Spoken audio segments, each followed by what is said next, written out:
avec Yes. C'est notre moment. Dites oui aux actualités dans votre journal TV. Elmondes mety hoan'ny karazana fiara rehetra ary miantoka ny hatsarany. Elmondes hitanao ny vaovao. Vaolinna vaovao be. Vaolinna manolotra ho anao ny vaovao. Loto ny olanao, vaolinna ampiasaina.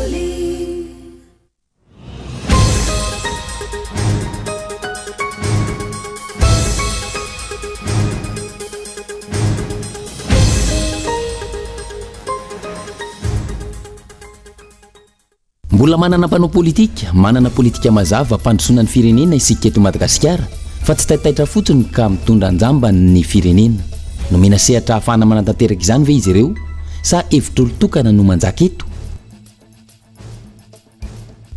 Nanao fanambarana mahakasika ny toy ny ady amin'ny Alabato sy ny Amboletra nandritra ny fifidianana kominaly farany teo ny kandida Roland Ratsiraka tamin'ity androany ity. Mitongilana ho izy ny fitsarana matoa tsy mbola niroso tamin'ny fanadiadiana ireo sefokotany izay tratrana nanao osoka ka nametrahana fitoriana. Itoy ary tsy hiato ny tolona mahakasika ireo tsy fanaran-dalàna ireo raha ny fanambarana. Hita taratra tamin'ny fanambarana izay nataony Seni fa terena iaro sy anadio tena manoloana ireo tsy fanaran-dalàna maro ny seho ny alosi nandritra ny fifidianana izy ireo. Mangataka ny ampitoviana ny attestation de non inscription navoaka ny Seni sy ny ordonnance navoaka ny fitsarana ihany koa ireo mpanao politika. Mpianatra misy telo indray ny aliny 7 janoary lasa teo ny lasa ny Pakankeriny tao amin'ny renivohitry ny commune na ambanivohitry Brieville, district ny Tsaratanàna. Tranga Pakankeriny izay ahina ho misy ambadika manokana matoa tsy mety fongotra hatramin'izao ka anaova ny solombavambahoaka any toerana na Antsoavo. Any ivelany tafiakatra 12 ireo namoiny ainy vokatry ny firehetana izay miseho a Los Angeles amin'izao fotoana. Mahery ny iray alina ireo trano potika sy rava vokatry ny afo izay nandravarava any an-toerana. Atreto tsy mbola voafeny afo raha ny fanazavana ary miasa andro manalina ny mpamonjy voina ao an-toerana. Ny andinindininy avy hatrany ary.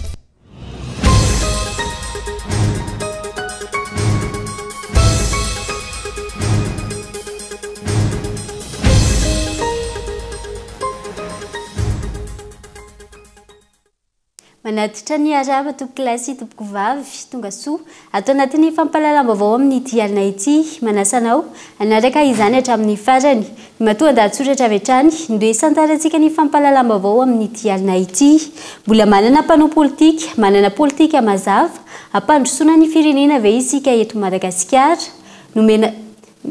nomena sehatra hafana manatanteraka izany ve ireo mpanao politika manana fahefana ampandroso ny firenena ireo sa hevitra olon-tokana no manjaka eto amin'ny firenena. Arahoary ny matoa andahatsoratra. Maro ny fanehoan-kevitra ny seho taorian'ny filazany ny filohan'ny antemeran-doholona fa tsy hisy aresy miaramila. Ny tambarany rehetra amin'izany dia ny hoe ny vahoaka ny tompon'ny fahefana ka nampindramina fahefana ny mpitondra fanjakana. Raha ny tokony ho izy araka izany manatanteraka ny zavatra takiany vahoaka ny mpitondra izay nampindraminy ny vahoaka ny fahefana. Rehefa tsy tanteraka izany tokony hahay mandinika ary mahay mandray fanapahan-kevitra amin'ny tsy fahombiazana. Tsy ho arivo voatanisa ireo zavatra takiany vahoaka amin'izao fotoana izao satria marary ary tsy mandeha amin'ny laoniny avokoa lafy zavatra rehetra. Politika, toe-karena, sosialy, fanatanjahantena, fandriampahalemana, kolotsaina, fifandraisana ara-diplomatika, demokrasia, fampiarana ny lalàna, fitantanana mangarahara, tany-tandalàna sy ny maro hafa hatramin'ny lafy ny ara-tsaina sy ara-panahy. Marary ny firenena ary efa hita soritra etsero ny mety isiny ny fipoahana ara-tsosialy raha tsy misy vahaolana aroso manoloan'izany. Efa voaresaka ombeny fa isan'ny ahafantarana ny tena mpitondra ny fahaizana mitsinjo mialoha,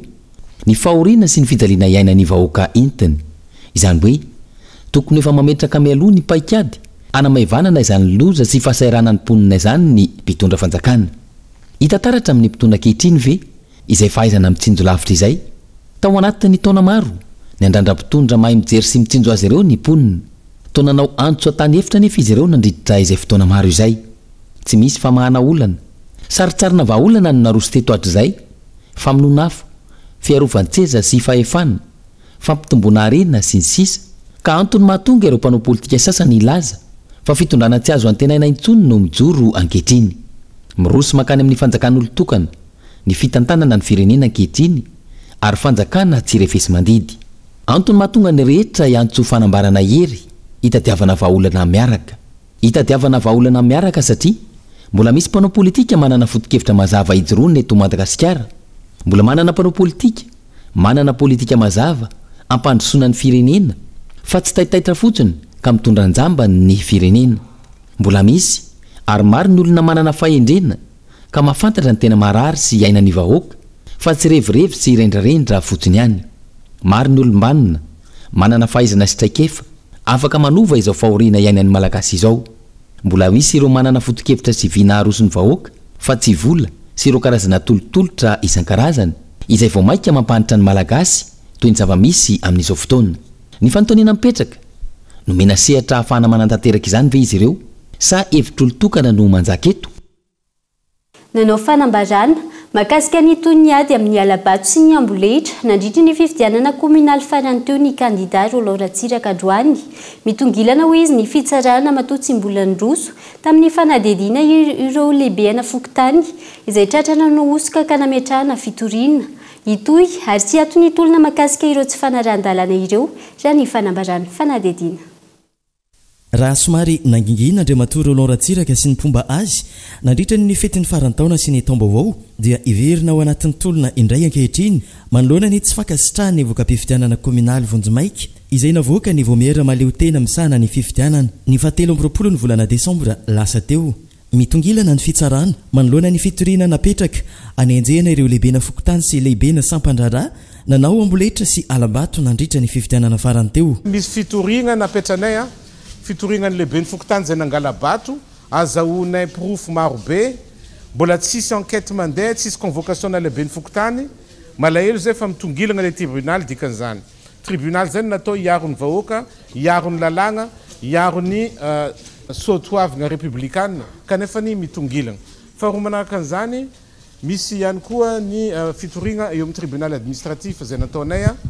satria misy voka-pifidianana amina bureau de vote vitsy zay karakarainy lehibe Fokontany io moa efa niteneniko alohan'ny fifidianana efa niteny zaho hoe ny olana anay tsy propagande fa ny olana anay ny Alabato zay ataon'ny fanjakana ary zareo amin'ny préfecture miaraka magnano Alabato miaraka amin'ny chef Fokontany vitsivitsy tanteraka zany le izy zao ka mangataka zay amin'ny tribunal administratif miandra ny fahendreny mba ho annulena re bureau de vote reo de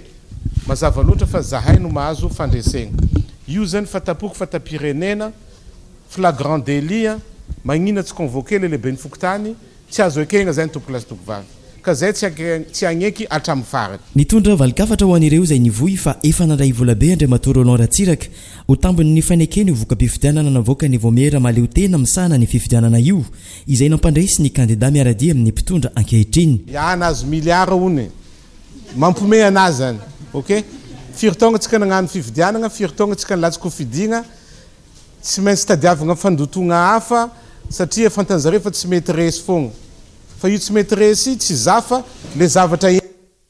amina tsy mety resy satria magnino satria nenay voalohany indrindra tsy resa bola tsy resaka ino fa resaka toe-tsaigna. Madagasikara mila toe-tsaigna madio ary zay fogna ny adivako hatramin'ny farany. Ka tsy hijanona mihitsy za tsy hijanona mihitsy olo miaraka amina raha tsy madio toe-tsaigna aketo Tamatavy madio toe-tsaigna Madagasikara. Adidy eo anatrehan'ny vahoaka ny fidy antegna, adidy eo anatrehan'ny zanako tsy maintsy magnano raha madio atsika ary mitaky raha madio, fifidianana madio tadiavintsika fa tsy mitady raha hafa.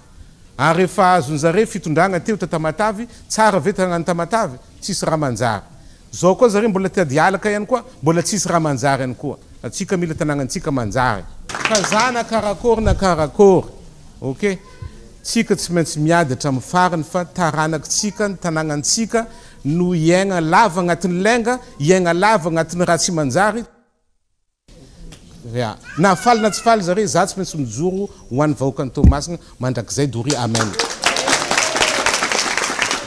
Eo ampiandrasana ny fandraisana andraikitry ny fitsarana manoloana ny raharaha-pitsarana mahakasika ny Alabato ny tranga farany teo andrasan'ny maro ny etsika mifandraika amin'ity fanoherana ny raharaha-pifidianana ity.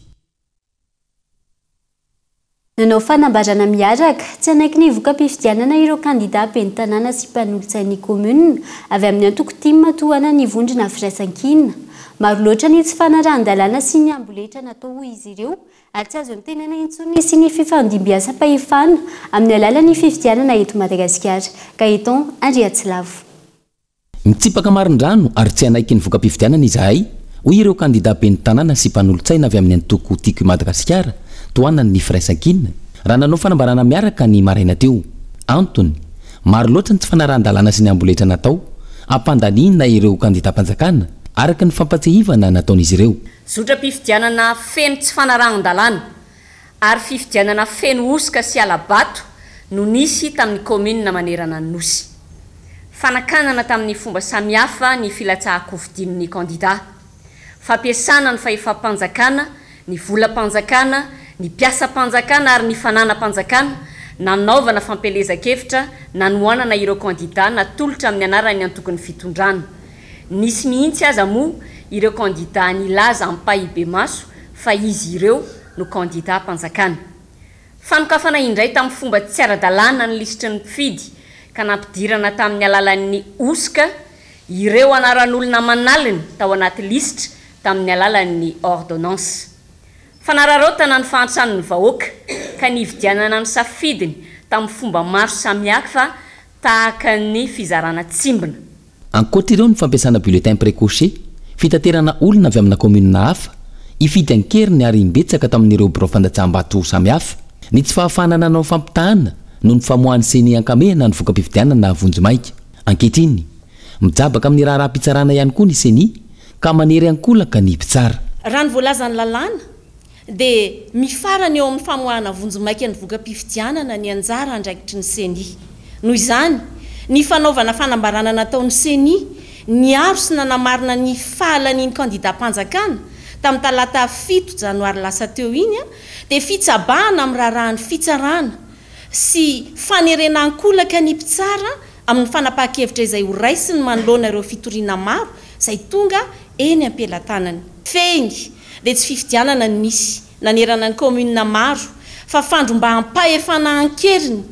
tamin'ny alalan'ny fandrombahana sy barofo ara-pifidianana izany no natao ary tsy nahavita ny andraikitra napetraky ny lalàna sy nametrahan'ny mpifidy azy tamin'ny niseny. Manoloana ireo rehetra ireo tsy azo tenaina intsony ny fifandimbiasam-pahefana amin'ny alalan'ny fifidianana raha ny fanazavana. Mila vahaolana sy fiombonana izany ahafana manavotra ny firenena sy ny demokrasia. Ambaranay amin'ny fomba ofisialy fa mitsipaka marin-drano tsy ankatoa ary tsy anaiky izay voka-pifidianana azo tamin'ny alalan'ny mialatra sy osika tamin'ny commune maro izahay ary tsy maintsy hijoro sy andray andraikitra ary hitady ny fomba rehetra amoahana ny tena safidim-bahoaka marina. Tsy azo ekena ny fanitsakitsahana ny lalàna velona sy ny fanaovana tsinotsinona ny safidim-bahoaka ary tena fiantsiana ny mpifidy malagasy izany. Raha izao zava-misy izao dia tsy azo antenaina intsony ny fifandimbiasam-pahefana amin'ny alalan'ny fifidianana ary terrorisme deta no misy eto Madagasikara. Miroso makany amin'ny fanjakan'olo tokana sy ny fitondrana tsirefesy mandidy ireo mpitondra ankehitriny.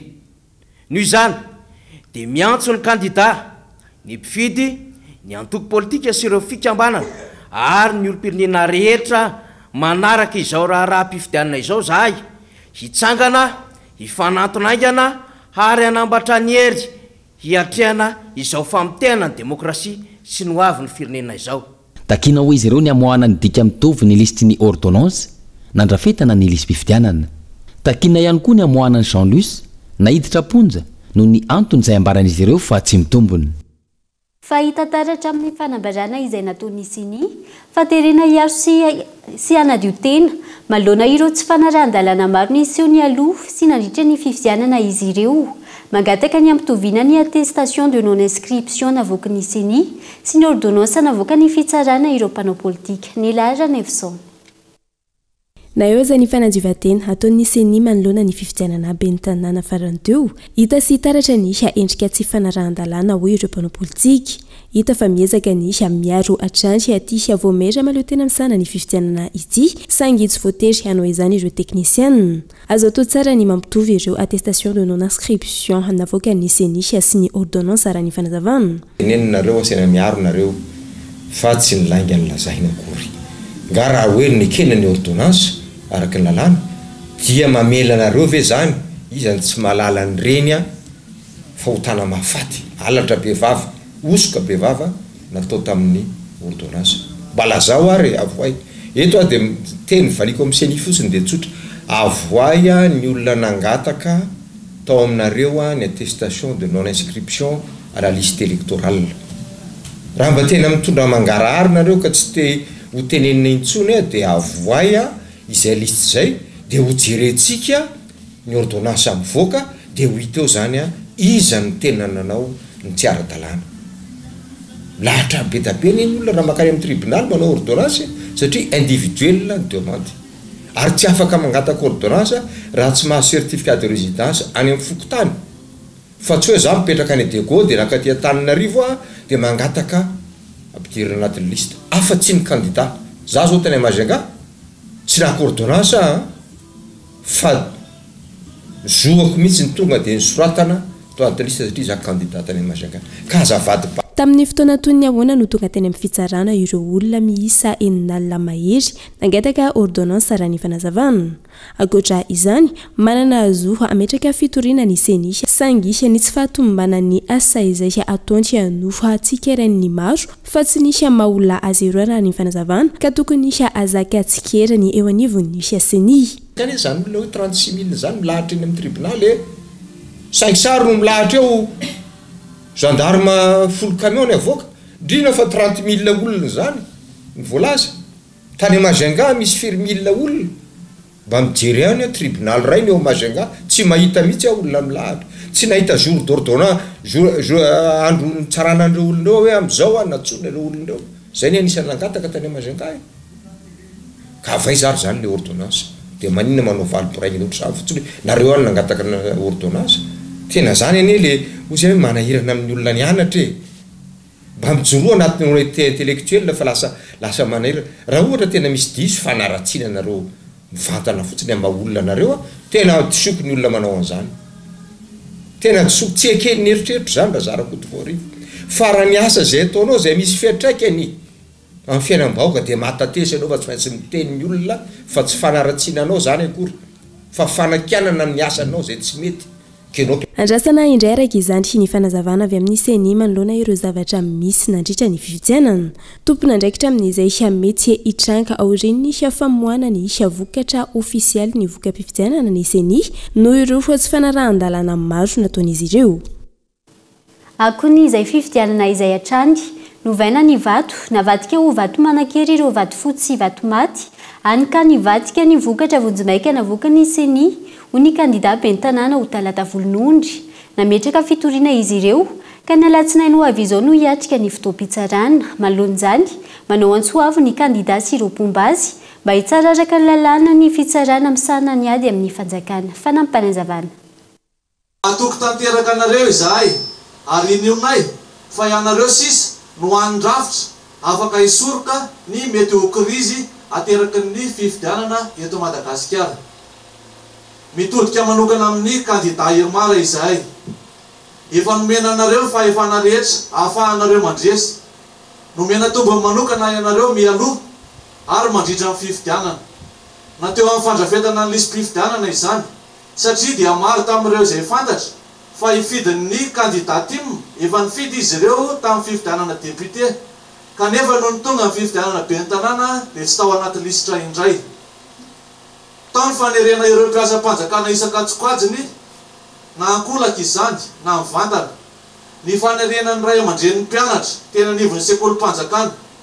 ny fanerena ireo olona ny sitraka vatsina kohonana izay efa amin'arivony efa nahazo tombo mibetsaka ianareo ka rehefa tsy nandresy tamin'izay dia aoka mba hipetraka fa tsy hanao izay fomba rehetra mety hitarika fikorotanana ara-piarahamonina satria ny fifidianana mandalo fa ny fiarahamonina mitoetra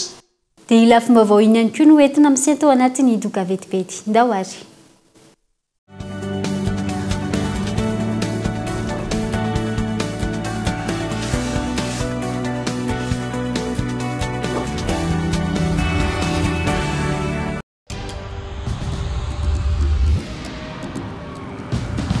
tsika miara-miketrika ilay ho avy mamiratra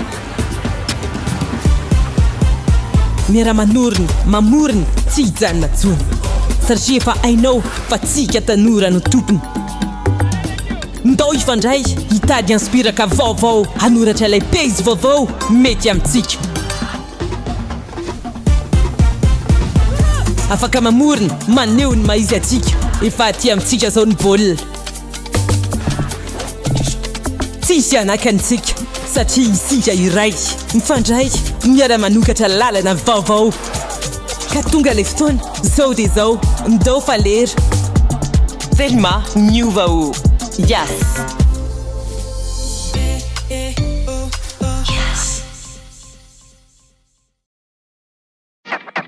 tena mbola hafa ihany ny fiara vita loko tsara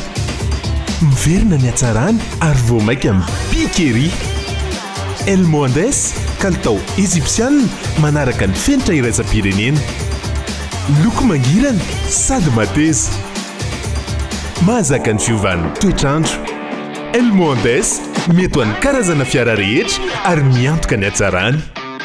Elmondes hitanao eny mpivarotra rehetra mahazatra anao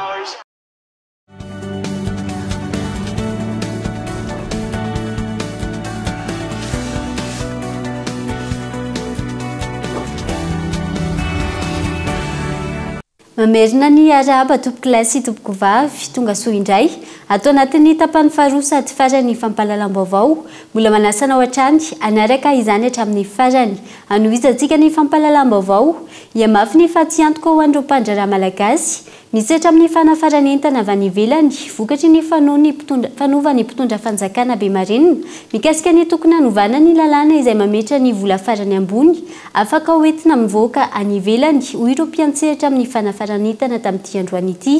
ny vola izay nofaritana ho tsy mihoatry ny €1 izay tsy asana ny entana alain'izy ireo akory indrindra amin'izao fiakarany ny vidiny entana alaina isaky ny conteneur izao Christian Dimby fanambakevitra tsy ambeverana sy amotika atrany ny fandraran'ireo malagasy misehatra amin'ny fanafarana entana avy any ivelany no fepetra raisy ny mpitondra fanjakana sy ny eo anivon'ny faditseranana mahakasika ny famerana ny vola afaka hoentina makany ivelany raha nambaran'ireo mpisehatra tamin'ity androany ity ny didim-panjakana nivoaka tamin'ny volana jolay 2024 izay mametra ny vola farany ambony afaka hoentina mivoaka any ivelany Madagasikara ho tsy mihoatry ny €1 na vola mitovy lanja amin'izany ho mafiaraka izany ny fantiantoka ho an'ireo mpandraraha misehatra amin'ity fanafarana entana avy any ivelany ity indrindra fa nahitana fiakarana ihany koa ny entina alaina isaky ireo conteneur raha ho anay mpandraraha aloha le izy dia somary sarotrarotra le farafarana an'le entana satria raha €10,000 zany tena entana vitsy no azo amin'izany tena vitsy tsy misy tombony be zany amin'le izy raha €10,000 zay satria ny frais en douane fotsiny tafiditra ao mora alefanao cargo iny vao may lafolafo kokoa ndray nefa le fandevasana an'le izy raha ivarotra lafo ianao tsy mety satria efa tsy takatry ny malagasy tsony le zavatra lafo amin'izao zany hoe tsy maintsy mivarotra bas prix zany ianao amin'izao fa raha varotanao ambonimbony izy dia tsy midina zany ny ventenao sady tsy mandeha ny tsena dia possible maty le boutique ana ohatr'izany mitaky ny anovana sy izy iren'ny fanjakana manokana ity lalàna ity araka izany ireo mpisehatra amin'ny fanafarana entana avy any ivelany tena manimba be le izy tena manimba satria tsy afaka hiverimberina iny be da be amin'le fresy ohatr'izany tsy afaka hiverimberina makany an-dafo betsaka izany kosa aloha fa tokony hovaina le règlement zany tokony ampiakarina le izy ampiakarina ambony kokoa satria tsy azo ininina mihitsy raha ohatra ka €10,000 zany no raisiny tokony mijery paikady hafa mihitsy satria ny zavatra avoakany ahondrana fa tsy ny zavatra miditra eto amintsika zany hoe ny zavatra miditra afaka jerena manokana mihitsy ny ray iny fa ny zavatra mivoaka hafa mihitsy taivina nilaza ny mpitondra fanjakana fa odinihana sy oamevanina ny antota taratasy ilaina mikasika ny vola vahiny miditra sy mivoaka ny sistany araka ny tatitra ny filakevitra ny ministra ny fa 4 ny volana jolay 2024 lasa teo mahagaga fa tsy hita soritra izany ary vao maika amafisina ny fanasarotana ny antota taratasy ho an'ireo mpandraraha-panafatretana raha ny fanazavana hatrany andrasana araka izany na isy fandraisana andraikitra nanao be marenina atrany ny mpitondra fanjakana manoloana ity antso ataony ny mpandraraha malagasy ity. Tsy lahatra-pameha ny mpitondra fanjakana amin'ity taona 2024 ity ny fijerena ny lafin'ny fanabeazana eto Madagasikara fa ireo tetikasa fisehosehoana ivelany no mameky ny Andry Rajoelina sy ny ekipany ho ny mpiantsehatra amin'ny fampianarana tamin'ity androany ity. Milefitra ary atao ankilaba ohatrano izy ny fanabeazana any ka tsy mitsahatra amin'ny totongana ny kalitaon'ny fampianarana sy ny fari-pahaizana ny zaza malagasy angehitriny. Mbola Christian Dibatrany no mitatitra any Tsiprian zay. Ampandeferina atrany ny lafin'ny fampianarana fa ireo tetikasa aitraitra sy fisehoana ivelany no mamaika izao fitondrana izao ho ny mpisehatra amin'ny fampianarana tamin'ity androany ity. Tsy tantsony ny fanatevenana ireo fotodrafitrasam-pampianarana, fanamboarana sy fampitaovana ireo sekoly izay nolazain'ny fanjakana fa manara-penitra. Tranga izay mahatonga ireo mpisehatra milaza fa tsy tsahatra mitotongana ny lafin'ny fanabeazana eto Madagasikara ary hienatra ny tahany zaza miditra an-tsekoly. Midina ny tahany ny taux de scolarisation noho ny antony faravigaterana noho ny laton'ny falafosan'ny fampianarana. Etsy andany ny fanjakana mametolotra hoe sekoly manara-penitra fitaovana manaraka ny teknôlôjia rehefa jerena ny tena réalité zany na ataontsika hoe ny zava-misy marina miasa tena miodina opérationnel zato isan-jato fa izy ireny fa raha fijery ety ivelany zany dia lasa miaingo eo ambony tsikokotsika tokony mba misy tokony fenona zany ny mpampianatra fenona ny dabilio manara-penitra ny infrastructure dia misy vokatra ihany koa ny fampianarana eto Madagasikara. Namafisany ity mpisehatra amin'ny fampianarana ity hatrany fa natao ankilabao ny lafin'ny fampianarana teto Madagasikara fa ireo tetikasa tsy lahara-pamehana no ny mahasoa ny mpitondra na tamin'iny taona lasa iny na amin'ity taona 2024 ity araka ny fanamby napetraky Andry Rajoelina. Ny fitondram-panjakana dia nanatotana ny herijika ny tany anaty ny fananganana fotodrafitrasa nefany raha tsy misy netsika hoe ressources humaines mampiodina anazy na toka ihany koa hoe olona manana ampitraikefa dia repovermaina ihany ilay izy satria tsisy tamberina any amin'ny ankizy tsisy tamberina zany any amin'le toerana araka ilay voalazanao teo hoe maro ny fanamby apetraka ny fitondram-panjakana ao anatin'izay ve ny fanabeazana dia somary akilabao ihany zany ny lazana ny tsisy pia zany ny fanabeazana amin'izao fotoan'izao eto Madagasikara samy manao izay metimety aminy samy manao izay hatafita anazy samy manao izay afa-panadinina ny zanany ny sekoly tsirairay aby zany. Hatreto tsy mitsahatra mitotongana ny fari-pahaizan'ny zaza malagasy mitombo isan'andro ny tahany zaza miala andaharana any an-tsekoly tsy zarizary ny fanomanana ny fanadinam-panjakana ary tsy ampy ny isan'ireo mpampianatra nahazo fampiofanana. Hotizana hatrany ve izany sa ho tonga saina ka iverina ijery sy hanao lahara-pamehana ny fampianarana eto Madagasikara ireo tompon'andraikitra izay voakasika hoetrany ireo mpisehatra. Ataon'ny fanjakana anjorom-bala ny tontolon'ny fampianarana eto Madagasikara any ka mitombo isa-taona ny ankizy mitsoaka andaharana ny an-tsekoly ary maro ihany koa ny malagasy no tsy mahavita fianarana ambony raha ny fanazavana. Tsy misy politika mazava momba ny fanabeazana nety ny mpitondra fanjakana ho ireo mpanabe nanaovana fanadihadiana. Ny lahatra Nefson. Marary ny fanabeazana eto Madagasikara ary miainga avy any amin'ny tokantrano izany satria misy amin'ireo ray aman-dreny mametraka izany fampianarana izany eo amin'ny laharana 7.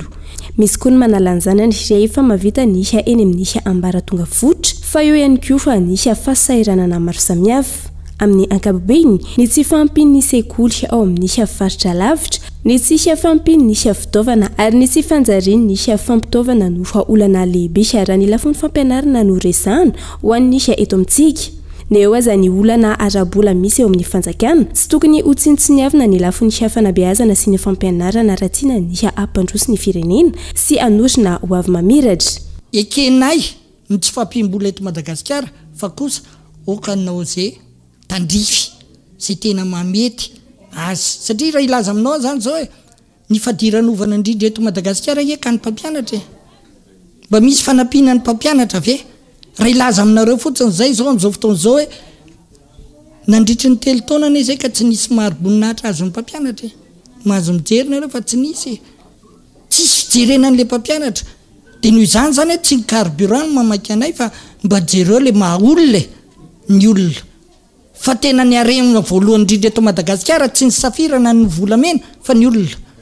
fa raha voakolokolo tsara reo olo reo mandroso Madagasikara aza mitetateta hoe mandroso Madagasikara raha voatsy ny olona voakarakara de noho izany apetrako loha zay karakaroany olona fa ny olona mety ahita carburant mbola olany fanabeazana eto Madagasikara nisy tsy fampiny nisy politika nasionaly eton'ny mpitondra ampiroboroboana ny lafo nisy fampianarana mianky avy any amin'nisy ambaratonga fototra hatrany amin'nisy université vokatry ny fahatapahan-jiro lavarina ankehitriny lasa tsy maintsy mampihena ny mpiasa ho amin'ny ankamaroany ireo mpanao volo amin'izao fotoana noho ny fidiram-bolan'izy ireo mihena ka tsy maharaka ny karama ny mpanampy azy ireo raha ny fanadidina natao ny vola kely azo izay tsy maintsy mbola andohavana vidin-jiro izay tsy mitsamitangana tsy mifanaraka akory amin'ny tolotra omeny jiramara ny fitarainany fanadidina tsy vitany amin'ny alina ihany lasa tapaka matetika ihany koa ny jiro rehefa maraina ary tsy miverina raha tsy atoandro na hariva amin'izao fotoana tranga izay isany manimba ny asanay mampandositra ireo mpanjifa ho ireo mivelona amin'ny fampiasana ny herinaratra ny jirama ho an'ity mpanao volo iray nanovana fanadihadiana ity izao eo ampisy-tomam-bola matetika no tapaka izay jiro izay ka tsy maintsy mamerim-bola na miandry ny fiverenan'ny jiro indray ity farany vao manohy ny asany noho tsy fisinana tsy fananany angovo hafa afaka nolona ny herinaratra ny jirama zara fa misy olona na vola ray sy naraka izany ity farany ka tsy maintsy mampihena ny mpiasa ho aminy ny vidin-jiro ankilan'izay izay tsy mifanaraka amin'ny tolotra omeny ny jirama raha ny fitarainana tena simba ny asanay tsisy fidiram-bola mipetraka fotsiny dia miala tsy maintsy miala manala mpiasa zay satria tsisy vola mika dia tsy afaka mampiasa ankizy misy dia ilakizy feriasa satria tapaka tsilo aloha tena midangana na tsy misy olona raisina zay dia tena lafo be tena lafo mahatratratra hoe tena eo amin'ny 1,5 mètre taloha au lieu de 70 000 ariary lasa 1,5 lafo tena lafo nefa ny olona miditra ao aminay zao nan'ireo 10 eo enina say dia nefa rehefa tapaka jiro dia mandeha zareo dia tena tsy malafo mihitsy mangataka ny fitondram-panjakana mba hijery-manokana mety faritany vaovao satria izay no tena fitadiavam-bola resaka vola na resaka jiro izany tena miasa miaraka tsy ireo mpanao volo ihany maro ireo mivelona amin'ny fampiasana ny herinaratra ny jirama amin'izao fotoana no mitaraina misidra faty antoka iray lavaka noho ity fahatapahan-jiro lavariny izay tsy mbola nahita ny mpitondra fanjakana vahaolana ity hatramin'ny androany isan'izany ireo mpanao soudure ireo mpanao mofomamy ireo sibera sy ny maro hafa ny vola miditra anatin'ny iray andro izay zara raha mahafeny versement raha ny fanazavana zay zao lasa mena zany eo amin'le asa lasa misy fotoana tapaka ao anatin'izay andro dia adiny roa fotsiny zay zany no miasa tena faty antoka tanteraka mihitsy raha ohatra hoe tamin'ny jiro normal mata ohatra hoe eo amin'ny 500 000 eo ohatra ny versement vokatr'izay fahatapahan-jiro zay dia zary ianao raha mahita 100 000 75 ary moa facture moa mazava ho azy fa vao tapaka ny jiro dia miakatra hatreto aloha ny zava-misy itoetra ny fahatapahan-jiro tsy ny eto Antananarivo ihany fa manirana nosy ny vahaolana raisy ny mpitondra izay saika vahaolana tsy maharitra fa kitaitaitra fotsiny ihany ny olana jirama nefa kilan'izay miagoavana trandra ny fanehonkevitra trany niditra an-tanety amin'ny commune Ampisikina na distrika ny Voahematra tamin'ny fitora sasany teo ilay rivodoza Dikeledy izay mitondra rivotra 30 kilometatra isan'ora tombanana ho mafy ny rivotra any amorontsiraka avaratra andrefana avaratra Tsinanana ary afovoany andrefana Nosy mandritra ny fandalovany rivodoza Dikeledy io raha ny fampitam-baovao voaray teo anivo ny foibe famantarana ny toetry ny andro ahina araka izany sy ny tondra-drano ny fiakarany renirano ny fiotsahan'ny tany any amin'ny tapany avaratra manontolo vokatry ny rotsakorana betsaka mihoatra ny 100 milimetatra isaky ny 420 ora mandritra ny fandalovany ity rivodoza ity mikorotana ihany koa ny ranomasina malonjany tsy miova ny filazana loza ho andreo faritra voakasika amin'izany Lafim-baovao hafa kosa indray mpianatra misa telo ny aliny 7 janoary lasa teo no lasan'ireo mpakan-keriny tao amin'ny renivohitry ny commune ambanivohitra Ibreville distrika ny Tsaratanàna tranga fakana-keriny izay ahina ho misy ambadika manokana matoa tsy mety fongotra kanova ny solombavim-bahoaka ny toerana Antsoavo amin'ireo tompony andraikitra fanadihadiana. Ny trangana fakana-keriny ny aliny alakamisy 7 janoary lasa teo tao amin'ny renivohitry ny commune ambanivohitra Ibreville distrika ny Tsaratanàna. Mpianatra misa telo indray no fantatra fa nalainy ireo dahalo an-keriny ka mbola eo am-pilatanany ireto farany amin'izao fotoana. Dahalo efa da mitondra basy Kalaknikov anankiray ary basim-borona anankiroa no tonga tao ambanintsena ao Ibreville eo tapin-tanàna eo zany io naka an-keriny olona anankivalo dia nentiny zareo nivoaka tanàna reo olona valo reo rehefa lasa tany aloloha tany dia navotsitra ny mpakan-keriny ny 5 fa ny olona anankitelo zaza anankitelo ny entiny ihany mpianatra moa zany reo ny anankiray classe de seconde ny anankiray classe de 3e ary ny anankiray izay tena mampalahelo samy mampalahelo daholo moa rehetra zaza kely classe de 6e zay no nisy naka an-keriny tao anatin'ny commune Ibreville hatreto aloha zany moa mbola tsy misy ny vaovao mahakasika an'izay fa ny zavatra eno ohatrohatra ny misy fandraisany amina raharaha fanenjehana mpakan-keriny tany aloloha tany fa mbola misoka mandeha moa ny ankety zany tsy manana fahefana andeha ilaza ny momba an'izay aloha fa leo ny ankety andeha dia ho teo ny toerana. Jaivina efa nanomboka ny taona 712 no tsy nitsahanyrongatra ny fakana-keriny tao amin'ny distrika ny Anjozorybe, ny distrika ny Ankazobe ary ny distrika ny Tsaratanàna saingy tsy mbola fongotra izany hatramin'ny androany. Tranga izay mampanany amin'ny mety sy ny antony sy ambadika manokana ka hitsona ny fandraisana ndraikitry ny fitondram-panjakana. Ovay lay stratégie nanaovanareo an'io tahotra amin'izay satria matotso mbola foana tanteraka io hatreto dia mbola misy zavatra tsy nahomby ao zany. Ny fitandrona fahalemana moa tsy mijanona eo amin'ny hoe polisy gendarme miaramila fotsiny fa misy ny anjara asan'ny tribonaly ao anatin'izay, misy ny anjara asan'ny ministère de l'intérieur ao anatin'izay, misy ny anjara asan'ny fokon'olona sy ny vahoaka ary ny dina ao anatin'izay, misy ihany koa ny anjara asan'ny solombavambahoaka marary ny vahoaka amin'izao fotoana zao dia tsy maintsy manao Antsoavo hoe ok zay satria raha ijery ankentsika ny makasika ny Martsipoy raha avy eo Martsipoy mandra-pahatonga any amin'ny commune Ibreville io raha miala amin'ny efatra maraina mandeha tongotra ny olona anankiray olona salama dia amrora ela indrindra dia tonga any Ibreville zany hoe toerana tsy dia tena ngeda be manahoana io hoe 3 andro na 4 andro mandeha eo zany dia io toerana kely io ve tompoko dia tsy voafeny fitondram-panjakana misy eto ny amahan'ny olona tsy fandrimpalemana ny akidina mpinao anatiny io tsy dia ngeda io toerana io zay no mahatonga anay manao Antsoavo hoe misy raha tsy rariny eto misy hitsikitsika tsy mandia foana fa ao raha matoa io tsy milamina misy zavatra tena tsy milamina izay mila tena jerena ihotiny. Ankoatra ny fanovana pekady tokony ampiarina araka ny tokony ho izy ihany koa ny lalàna famaizana amin'ireo izay tratra sy voafatra amin'ny tiraraha fakana-keriny amin'ny distrika ny Tsaratanàna, ny distrika ny Anjozorybe sy Ankazobe ary ny distrika ny Amparafaravola ity tsy tokony hanavana nizaniza izany raha ny fanazavana hatrany. Eo amin'ny maresaka iraisam-pirenena kosa indray tafakatra 140 ireo olona namono ainy vokatry ny firehetana izay miseho any Los Angeles amin'izao fotoana. Mahetry ny iray alina ireo trano potika sy rava vokatry ny afo izay mandravarava any an-toerana hatreto tsy mbola voafeny ny afo raha ny fanazavana ary miasa andro manala ny mpamonjy vona any an-toerana raha ny hita tsy ampy ireo fitaovana entina miady amin'ny famonoana ity afo ity na eo aza ireo fiaramanidina sy fitaovana maro samihafa ampiasaina any an-toerana amin'izao fotoana. Dia iny maresaka iraisam-pirenena ny tompoko lahy sy tompoko vavy no manakatona ny fampalalamba-baovao tamin'ity alina ity hankasitrana feno ianao nanaraka izany hatramin'ny farany feloma tompoko.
vaolinona vaovao be vaolinona nanolotra ho anao teo ny vaovao lotony olanao vaolinona ampiasaina